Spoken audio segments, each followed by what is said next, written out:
If you are like me and you expected a return of the physical rotating bezel in detail, the Galaxy Watch 8 Classic at the Galaxy Unpacked event very shortly, well, you may be in for a surprise. I was surprised when I saw the article came out literally 5 minutes ago. Well, by the time I edit this video, it will be an hour, but we can expect, instead of the Galaxy Watch 8 Classic, we can expect the Galaxy Watch Ultra 2, which is super exciting. The entire article is about the Galaxy Unpacked event and what we can expect. For example, the Galaxy Z Fold 7. It mentions that the device is now really thin. It's about 8.2 millimeter, and the rest I'm going to put on here on the screen, all the details you need to know.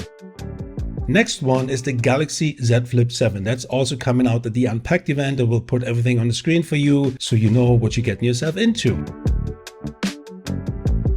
Now the juicy bit at the bottom. It says, we just learned that along with the phones, a new Galaxy Watch Ultra will also be coming with a similar design to the current watch, but with more storage space and a new graphical interface more reminiscent of the One UI 7. Pricing will come to $699, but here's the interesting part. While the previous Galaxy Watch Ultra will drop to 400 euros. I have to say, this is a really good price for the current Galaxy Watch Ultra. When you get this with One UI 7 and $400, it could be ending up the best smartwatch, wear-OS smartwatch, of course, on the market.